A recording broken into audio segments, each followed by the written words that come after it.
You're watching this in 2026. Let that land, not 2024, not last year, 2026. And you're still here watching videos, waiting for something to change. You're still waking up the same way, hitting snooze, scrolling the same feeds, going through the same motions, carrying the same weight, feeling the same hollow feeling in your chest that you've been carrying for years now.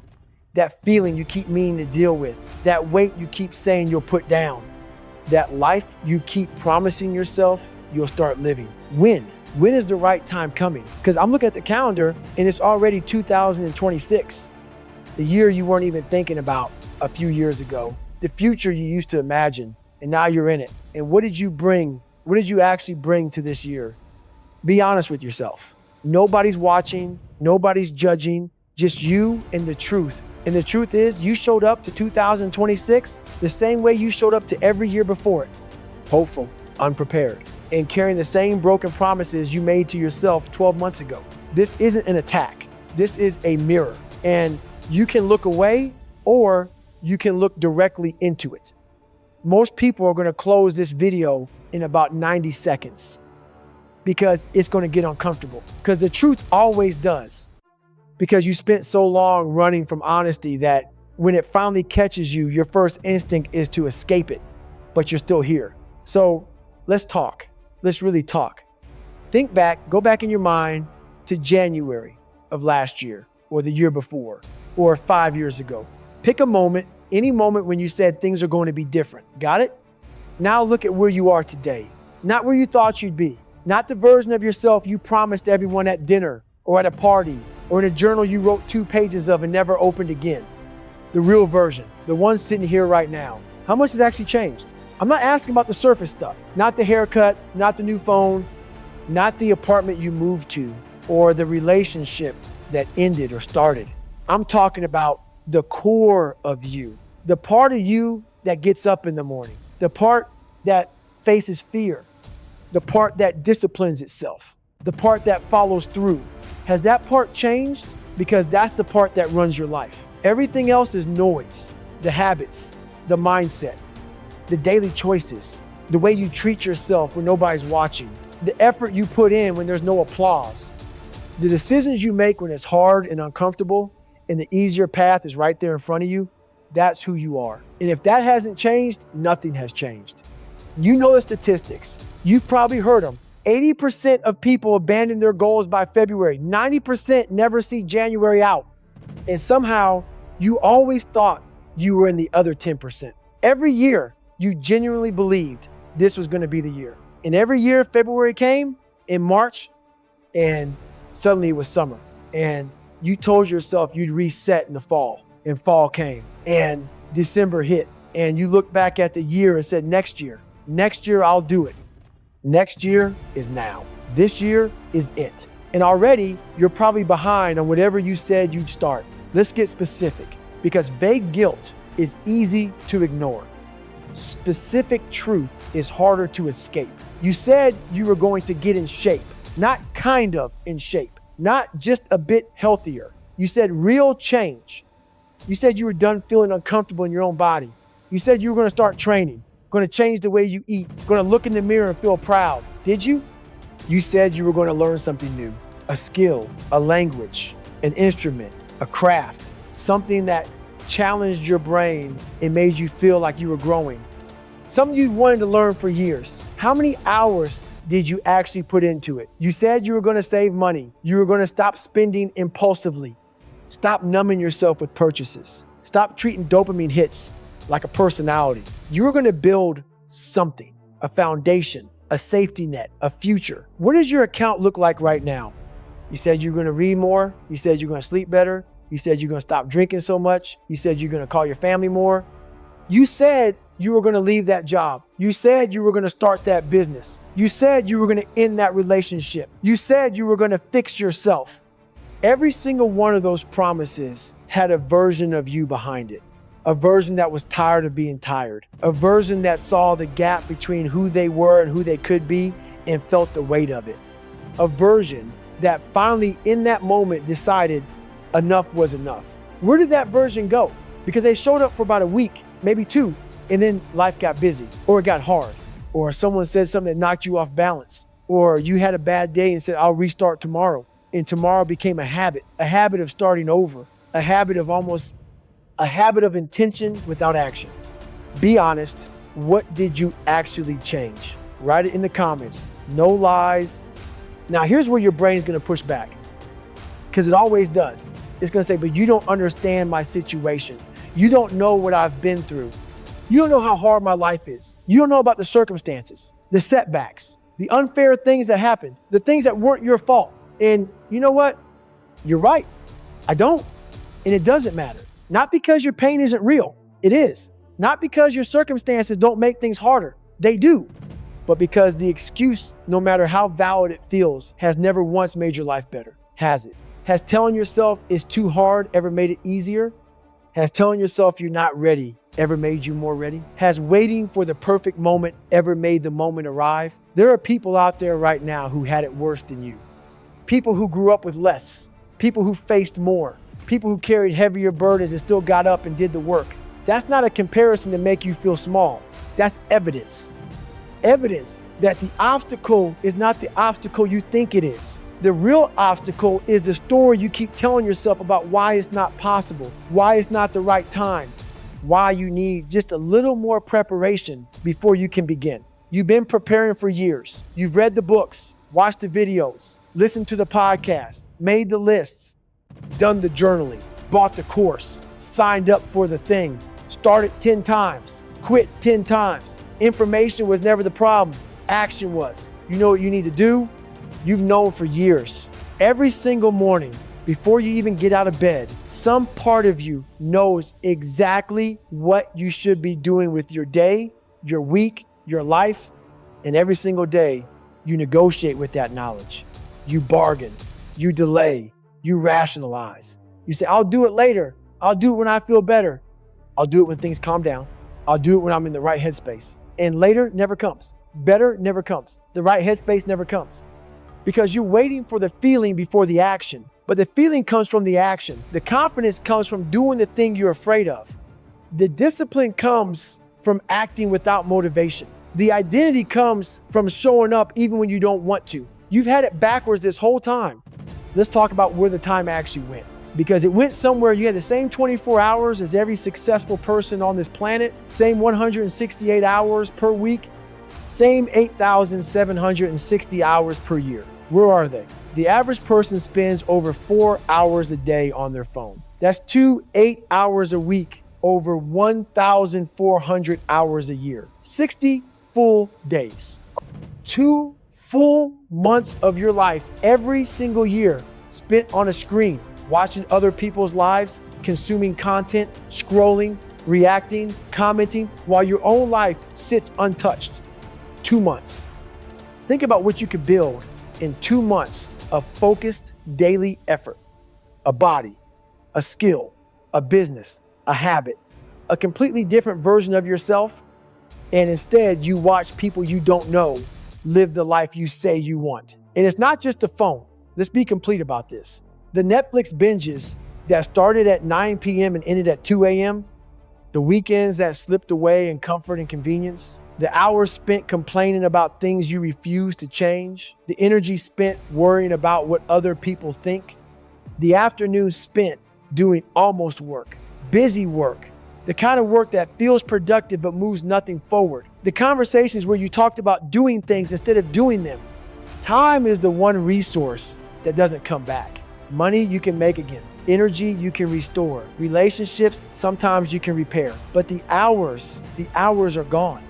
Every hour you spent on comfort instead of growth is a permanent withdrawal from your potential. And you've been spending at a deficit for years. You know it, you feel it. There's a reason you feel behind. There's a reason it seems like everyone around you is moving forward while you're standing still. They're not smarter than you. They're not more talented. They just stopped wasting time earlier. Here's what nobody tells you about average. Average feels safe. Average feels comfortable. Average doesn't demand anything from you. It doesn't challenge you. It doesn't expose you. It doesn't make you confront the gap between who you are and who you could be. Average is a drug that almost everyone is addicted to. And Like every drug, it costs you more than you realize. The cost of average is the life you don't live. It's the version of yourself that never gets to exist. It's the relationships that stay surface level because you never did the work on yourself that will allow you to show up fully. It's the career that stays mediocre because you never developed the discipline to be truly great at anything. It's the health that slowly deteriorates while you tell yourself you'll deal with it later. It's the financial stress that never goes away because you never built anything real. It's the feeling you get in quiet moments late at night when distractions are gone, that something is missing, that you are not living the life you are supposed to be living. That feeling is not random. That feeling is information. That hollow ache in your chest when you see someone doing what you always said you do. That twinge of something, not quite jealousy, not quite sadness, when you see someone running at 5 a.m. and you're sitting in your car eating breakfast you shouldn't be eating. That feeling is your potential, knocking, reminding you that it's still there, reminding you that the window isn't closed. But every time you choose average, you make it a little harder to hear that knock. And the most dangerous thing about average isn't that it hurts, it's that it doesn't hurt enough. It's just uncomfortable enough to be unhappy, just comfortable enough to stay. That's the trap. That's the exact space where most people spend their entire lives. You want to know what the cycle looks like? Because you need to see it clearly. You need to name it before you can break it. Here's the cycle. First, the inspiration hit. Something lights you up. A video, a book, a conversation, a moment of pain. You feel it in your gut. This time it's different. This time I'm really going to do it. The energy is real. The intention is real. For a moment, you can see it clearly, the version of yourself you could be. Second, the short burst. You act on it, maybe for a day, maybe a week. You make it to the gym 3 times. You don't eat the thing you said you wouldn't eat. You open the book, you start the project, you feel good, you feel like you're finally doing it. Third, the friction. Life pushes back, it always does. A bad day, a bad week, something goes wrong, or nothing goes wrong, you just don't feel it anymore. The initial high is gone. Now it's just hard. It's just inconvenient. It's just a choice between comfort and growth, and comfort wins. Fourth, the excuse. You don't call it quitting. Nobody calls it quitting. You call it being realistic, being kind to yourself, taking a break, listening to your body, managing your mental health, adjusting your expectations. All words, all designed to avoid the one word that actually applies: quit. Fifth, the shame spiral. And then the guilt comes. Quiet at first, then louder. The self-criticism, the comparison, the why can't I just be consistent loop. It drains you, makes it harder to start again, makes the gap between where you are and where you want to be feel bigger. Sixth, the reset. Eventually, another piece of inspiration arrives, another video, another rock bottom, another January, and you feel it again, the energy, the intention. And you tell yourself, this time is different, but it's the same cycle. It has always been the same cycle, and it will keep being the same cycle until you fundamentally change something. Not your routine, not your environment, not your diet plan or your workout split or your productivity system, your identity. I need you to sit with something uncomfortable for a moment. I need you to project forward. If you don't change, not tomorrow, not eventually, not someday, but genuinely, fundamentally change your daily behaviors starting now, where will you be in 5 years? Not where you hope to be, where the data says you'll be. If you've been doing the same thing for the past 3 years and it hasn't produced the result you want, the next 3 years of the same behavior will produce the same result. That's not pessimism. That's math. In 5 years, if you don't change, the body you have today will be the best version of the body you've had in years. The skill level you're at today will be where you still are. The financial situation you're in will be compounded, either better through discipline or worse through drift. The relationships you've been neglecting will have drifted further. The dreams you have will have gotten quieter, because that's what happens to dreams that aren't fed with action. They don't disappear. They just get quieter.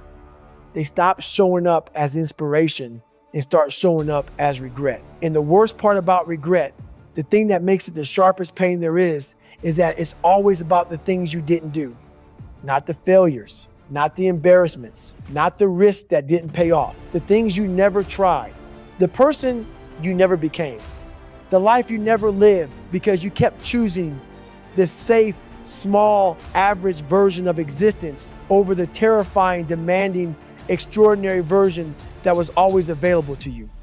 That regret is building right now, slowly, quietly. Every day that passes with no real change, every morning alarm you snooze adds to it. Every workout you skip adds to it.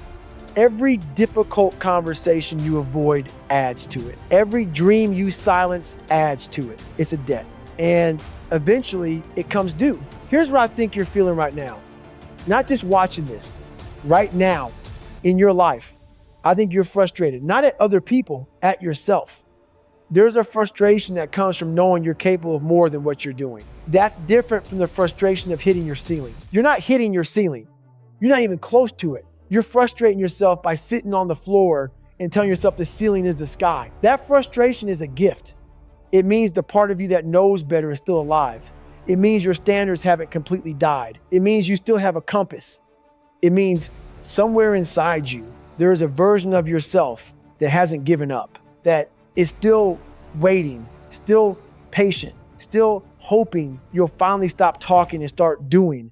That version of you is watching everything you do, every choice, every compromise, every time you say tomorrow instead of now, every time you choose comfort over growth, it's watching.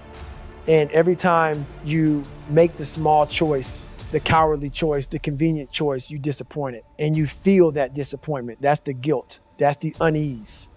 That's the feeling that something is off, that you can't quite name. What would it feel like to stop disappointing yourself? Not for other people, not for the approval, not for the social media post or the compliment or the validation, just for you. What would it feel like to end the day knowing you gave everything, that you didn't cheat the process, that you didn't negotiate yourself down, that you chose the harder, better, more demanding path because that's the path that leads somewhere? That feeling is available to you. It has always been available. You just keep choosing the other one. So here's where we are. You've heard the truth, maybe for the 1,000th time. Maybe it hit different today. Maybe it's the same as before. Now comes the fork in the road. And here's the thing about this fork. It's not a big dramatic moment. It never is. The movies make you think change happens in a thunderclap, a montage, a revelation. It doesn't. Change happens in a tiny, quiet, unremarkable moment when you decide, not with feeling, not with motivation, not with the right energy, but with pure, stubborn decision that you are done being who you've been. That moment is right now. Not at the end of this video, not on Monday, not when life gets easier, right now. And here's what that decision actually looks like. It's not grand. It's not a speech you give yourself in the mirror. It's a choice, one choice. The next choice you have to make, you wake up tomorrow at the time you say you'll wake up. You do the thing you said you do. Not perfectly, not fully, but you do it. You don't negotiate. You don't delay. You don't wait for the feeling. You move, and then you do it again the day after, and again, without applause, without witnesses, without anyone watching or caring. Just you and the choice. That's what discipline is. It's not a personality trait you're born with. It's not something you have or don't have. It's a practice, daily decision to honor the commitment you made to yourself, even when every part of you wants to break it. And nobody can give it to you. Not a coach, not a partner, not a video. You have to choose it over and over and over until it becomes who you are. This is the piece that changes everything. And it's the piece that most people skip over. You can't act your way to a new life if you're holding on to an old identity.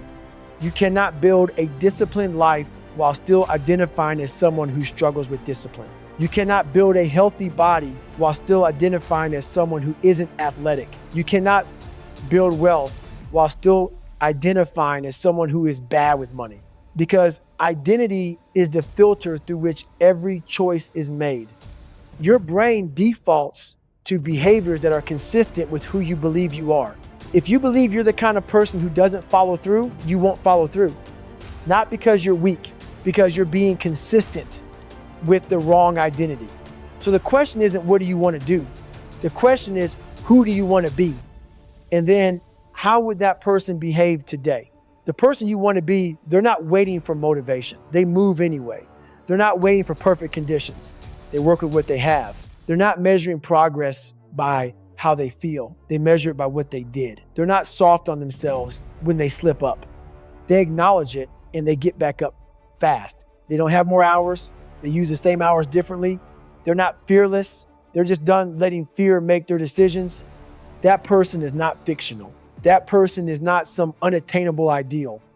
That person is who you are when you remove all the excuses, all the comfort, all the negotiation, all the self-pity, and act from your deepest values instead of your immediate impulses. That person lives inside you right now, buried under years of compromise and convenience, but alive, still there. And the only way to find out who you can actually be is to start acting like that person. Not thinking like them, acting, not when you feel ready. Now, every single day that you act in alignment with the person you want to become, you strengthen that identity. Every day that you act against it, you weaken it. It's that simple. It's that brutal. You are building someone every day.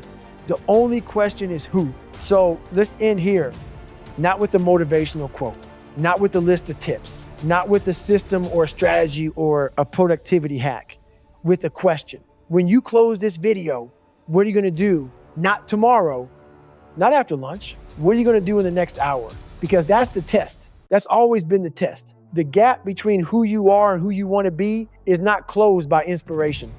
It is closed by action. Boring, unglamorous, repetitive, relentless action. One day at a time, one choice at a time, one refusal to settle at a time. You have been the same person for too long.